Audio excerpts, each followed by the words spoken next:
Today's been an awfully busy day with a lot of stuff that I really shouldn't have bought, but I think you guys are gonna like this one. Let's see how it goes.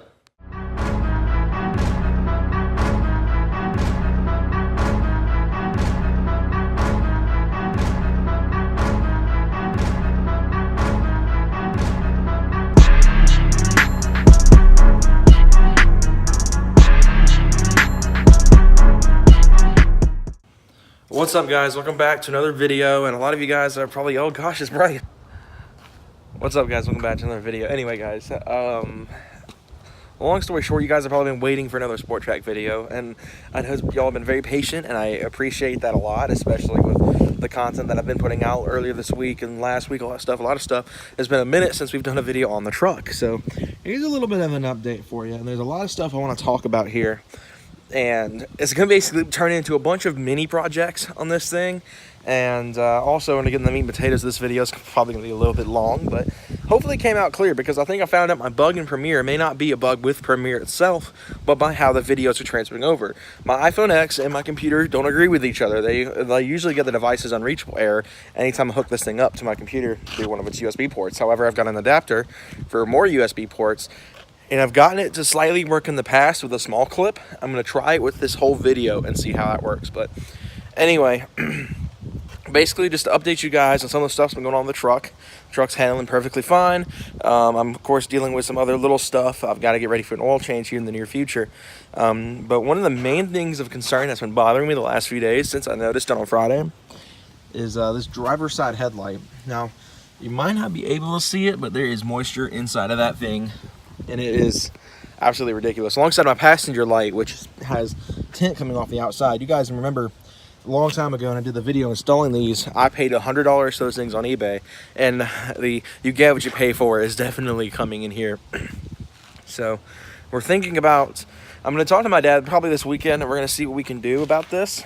Whether I should replace everything or crack them open and just fix them, like, you know, reseal the driver's side, get all the moisture out of it, and then sand them both down and clear coat them so I don't have that same peeling problem again on that white, as well as I never see it on the driver's side.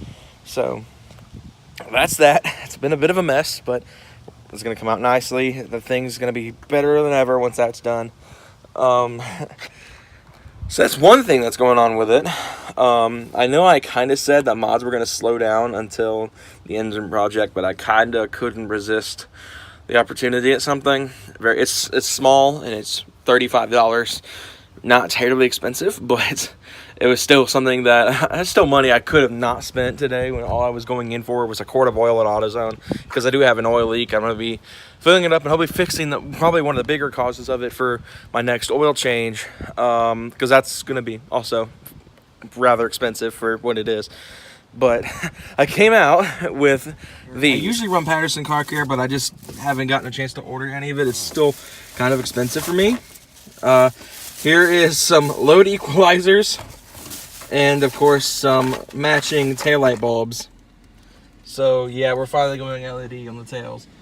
And it was a bit of a shocker for some people that I've talked to. Not really, but it was just an idea I had. I've been wanting to do LED tails for a long time, so I went ahead and bought these, as well as the load resistors. These were $35 for both of these. The wheel cleaner was $6. The oil, of course, my go-to 5W30 high mileage Castrol GTX. That's what I've been running, and I probably will not be running this specific 530 when the engine project's done. I'm probably going to switch to a full synthetic Castrol Edge or something like that, or whatever their more performance-y oil is. I've always used Castrol. We're a Castrol family. Every single car you see here, the truck, the Kia has Castrol in it, the van has Castrol in it, my dad's Mustang, if it were here, would have Castrol in it. I mean, we're literally just a Castrol family. Of course, everyone swears by Royal Purple for the performance enthusiasts, but I've always ran with Castrol. I'm probably going to always run with Castrol. But anyway, like I was saying, I got the quart of oil for the oil leak this thing has in the oil pan, as well as the valve covers. So those are both the valve cover gaskets I've had for a long time. It's just we haven't had the time to tear everything apart. It's kind of a mess with how the engine bay is in the truck. to get a lot of everything taken out of the way. There's a lot of wiring harnesses. There's a lot of just piping and all that stuff for the EGR, stuff like that, in the way of my my valve cover on the driver's side. The passenger side wouldn't be too hard to do. But the oil pan is a relatively new one. I'm going to be getting that fixed very soon. Like I said, next oil change I'm at 228,806. And my next oil change is in the late 229s, like 229.9 something. But I'm just going to go round up to 230,000. And I might do it early. Who knows? But anyway, you're probably wondering yourself, what about LED taillights for? What do I need them for? My taillights work. And the reason for that is because my taillights are incandescent. And a lot of you guys who've been watching the channel for a long time know that I have LED reverse lights and LED tag lights. So I'm like, I need to get something to match that up because it looks dinky going down the road. People who see me hit my reverse lights on and then see me hit my brakes, they don't see that same LED. So I'm going to go ahead and turn the hazards on. And I'll explain why I need the load resistors. And a lot of you guys with sport tracks are going to need to know this as well if you're thinking about doing an LED conversion. So as you can see, the brake light is also the turn signal for a sport track. A Gen 1 in particular. It might be the same for Gen 2s. I haven't been behind the Gen 2 in a long minute, so I couldn't tell you. The thing is with an LED, and this is something that I've known before I even worked at Advance, an incandescent bulb draws a certain amount of electricity from the vehicle's power system. And with an LED, you're not getting that same draw because an LED uses less electricity. So the car is thinking, oh crap, this bulb's bad, and it hyper flashes. So the load resistor kind of just tells the truck, or tell any car, but in the case of this truck, okay, yeah, this has got more than enough voltage, we're fine, and it'll blink at this speed. So a lot of you guys already know I've done so many videos of tearing these taillights out. I did it on when I first installed the black ones and when I first did the reverse light bulb. Very simple. Basically, just kind of give you guys a rundown who are wanting to install taillights on a sport track, a Gen 1 in particular. It's easy. 1 grommet, 2 grommet, 3 grommet. There's 3, I believe they were 8mm bolts underneath them. And then the housings just slide out. It's so simple. And I actually did a small portion of the taillight install myself. Michael helped me out with a lot of it because I was so new to working on cars at the time. I didn't want to scratch anything up or damage anything more than the truck's already been scratched up. But when we did the reverse light bulb, I did that myself completely. So this will be easy, minus the load distributors. Those are going to be what's going to be a hassle for this. But anyway, I'm going to go turn the hazards off and we'll get into meat and cheese this video. So originally, I was going to do a 400 sub Q&A, and it was going to be a little video where me and my friends got together and talked about what you guys wanted me to answer on video. Now, unfortunately, I only got one question, and it was over Instagram from a guy named Chance_SRT. So, Chance, if you're watching this, I've turned your question into an entire video because you're the only one to send anything in. So he asked me, and I'm going to try to, I'm probably not going to remember, but if I do, it'll be right here, his actual message to me. And it was, if I had to start the truck from square one, if it were still basically 2016 for me, and this truck was still stock ride height, and none of the stuff that the truck has on it was on it, what would be where I started? What would be my first mod? Now, in 2016, the reason you guys might remember, or in 2017, when I actually started modding this thing, the reason I started off with taillights and all that crap was because I grew up in a house where everything was all visual and there was no performance cars really in my family. All my family's like modded cars were all appearance based.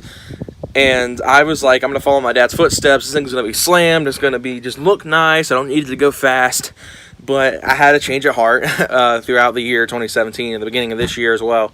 And I decided to go more performance-based. Now, that's why this truck is not on bags yet, and probably will not be on bags until I just literally find the bag setup that works best with drag racing.